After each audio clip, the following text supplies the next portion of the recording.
Cordial saludo. A continuación estudiaremos la segunda parte de las propiedades físicas de la materia.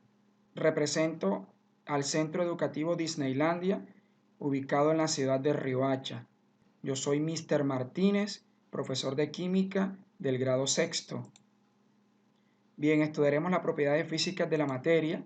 Recordemos que son aquellas que para ser observadas o medidas no es necesario alterar su composición o naturaleza química. Por ejemplo, en el proceso de fusión del hielo, siempre podemos volver a enfriar el agua que aparece y obtener nuevamente hielo. Esto se denomina un cambio físico. El agua sigue siendo agua, estando en estado sólido como hielo o en estado líquido. Siempre no va a cambiar su naturaleza química ni su composición. Es decir, ella va a permanecer siendo agua en todo momento. El cambio de estado hielo a líquido, a agua, en este caso pues un cambio se llama fusión, que el hielo se funde para convertirse en líquido. Bien, dentro de las propiedades de la materia tenemos la masa, el peso y el volumen. Estas tres propiedades las estudiamos en el video anterior. Del resto de propiedades físicas de la materia que estudiaremos en este video será la impenetrabilidad, la inercia, la porosidad, el punto de fusión, el punto de ebullición, la maleabilidad, la ductilidad, la tenacidad, la dureza, la fragilidad, la conductividad térmica y eléctrica, la elasticidad y la solubilidad. Para un tercer video dedicaremos el estudio de la densidad y la temperatura. Entonces empezamos con la impenetrabilidad. Bueno, es la propiedad de la materia por la cual dos cuerpos no pueden ocupar a la vez el mismo espacio. Aquí vemos como una piedra, al ser introducida en un vaso lleno de agua, hay un volumen de agua que se desplaza. Este volumen de agua que se desplaza corresponde al volumen o espacio que ocupó esta piedra. Entonces no pueden ocupar el mismo espacio. Esto lo habíamos estudiado anteriormente en el principio de Arquímedes. La inercia. Bueno, la inercia es la tendencia de un cuerpo a permanecer en estado de reposo o de movimiento, mientras no exista una fuerza externa que modifique ese estado. Cuando vamos en un automóvil y frenamos de repente, el cuerpo tiende a moverse hacia el frente. Ese movimiento hace referencia de que el cuerpo sabía que venía o la inercia me mostraba que venía en un movimiento constante y de repente al frenar el cuerpo tiende a seguir en ese movimiento, por eso se echa para adelante y no para atrás. Lo mismo sucede si un niño va manejando la bicicleta y de pronto aparece un perrito. Para no atropellarlo, el niño frena, pero la tendencia es el niño a salir volando, es decir, mantener el movimiento que traía. Aquí vemos un ejemplo de una persona que cae porque estaba en reposo. Al moverse el vehículo a gran velocidad, el cuerpo tiende a quedar en el reposo donde estaba, por eso se cae, porque él no quiere seguir el movimiento, el nuevo movimiento, sino donde estaba en reposo. Lo mismo vemos aquí, el polvo de colores estaba en reposo hasta que llegó la fuerza y lo modificó. La tendencia de él es permanecer en el lugar donde estaba. Bien, la siguiente propiedad física es la porosidad, que se define como la capacidad de un cuerpo de absorber o dejar pasar a través de sí líquido o gases por medio de los espacios presentes en su estructura. Vemos aquí un ejemplo de un material poroso de una servilleta o del papel absorbente que se encuentra generalmente en las cocinas. El punto de fusión. Bueno, fusión, recordemos que es el cambio del estado sólido al estado líquido, pero cuando hablamos de punto ya estamos hablando de una temperatura. Entonces, el punto de fusión se define como la temperatura a la cual un sólido se funde, es decir, pasa al estado líquido. Muy importante recordar esto de que el agua se funde, el punto de fusión del agua son 0 grados centígrados. Ciertos metales conocidos como el hierro se funden a los 1528 grados centígrados. El aluminio, por su parte, se funde a los 660 grados centígrados. Aquí vemos un ejemplo de cómo se funde el agua cuando se encuentra a los 0 grados centígrados. Vemos el agua fundiéndose.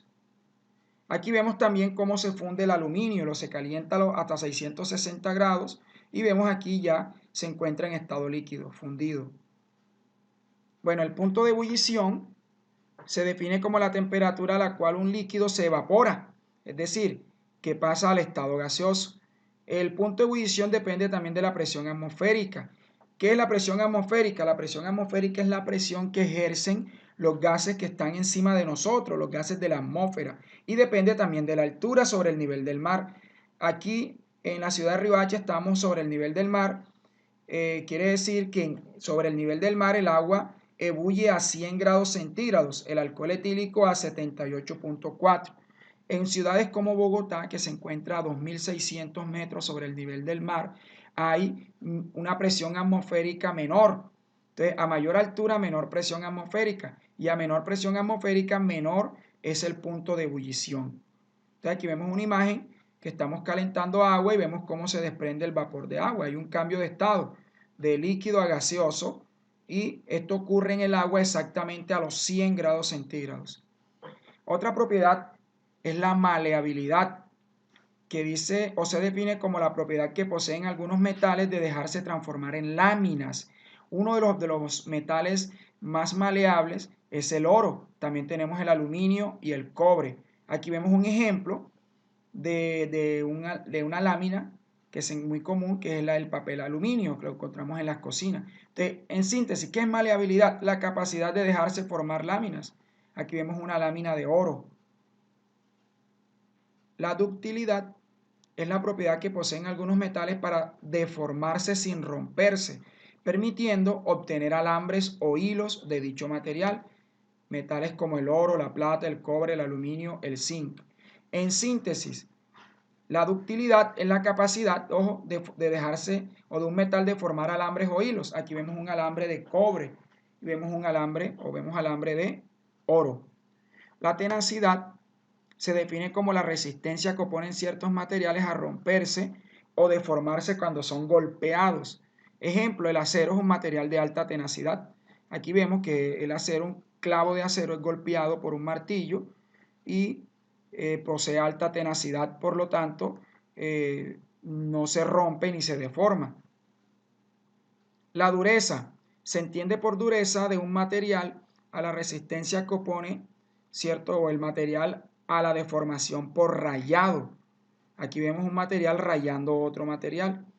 Y existen varias escalas para medir la dureza. En este caso voy a hablar de la escala de Mohs.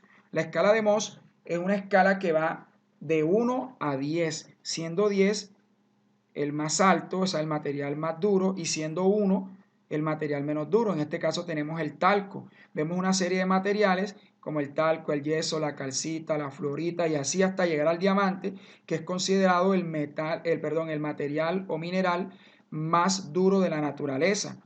El talco, por ejemplo, digamos que no es tan duro porque se puede rayar incluso con la uña. El diamante solamente puede ser rayado por otro diamante. Bien, la fragilidad es la propiedad que tienen ciertos materiales de romperse o quebrarse con facilidad. Ejemplo, el vidrio, la cerámica o, por ejemplo, un huevo. La cáscara de huevo es frágil, se rompe con facilidad. Vemos el vidrio, también es un material bastante frágil. La conductividad térmica y eléctrica. Térmica viene de calor, eléctrica viene de electricidad.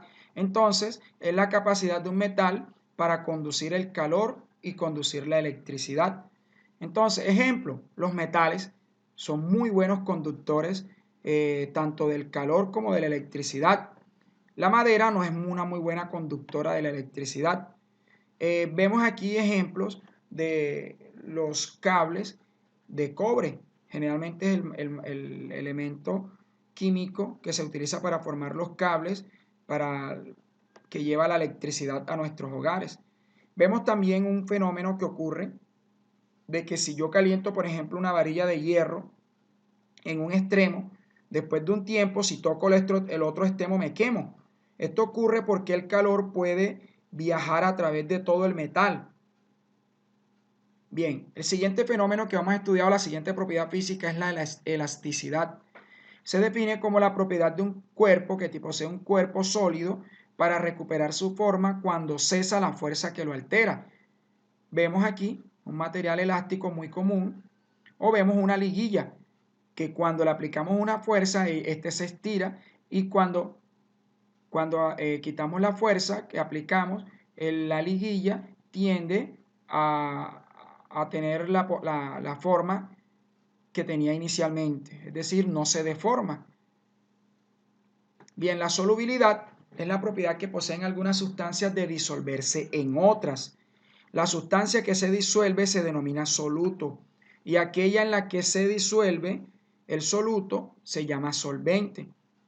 Un ejemplo muy claro, cuando yo disuelvo azúcar o sal en agua, en este caso el soluto va a ser el azúcar y el solvente va a ser el agua. Aquí vemos un ejemplo de un mapache que coge un terrón de azúcar y al meterlo en el agua se disuelve totalmente. Hay que tener en cuenta que la solubilidad depende de la temperatura. A mayor temperatura, mayor es la solubilidad. A menor temperatura, menor la solubilidad.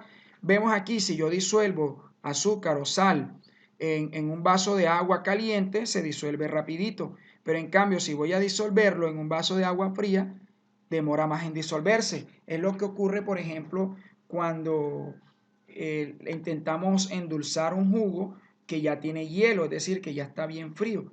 Por más que intentemos, siempre va a quedar azúcar en el fondo que no se disuelve. ¿Por qué? Porque al bajar la temperatura, al enfriarse, disminuye la solubilidad. Entonces, decimos que generalmente al aumentar la temperatura aumenta la solubilidad. Esto ocurre, por ejemplo, en los sólidos que se disuelven en líquidos, pero en los gases que se disuelven en líquidos ocurre lo contrario. Al aumentar la temperatura, disminuye la solubilidad. Bueno, eso era todo. En un tercer video, como les mencioné anteriormente, estaremos abordando el tema de la densidad y la temperatura. Muchísimas gracias.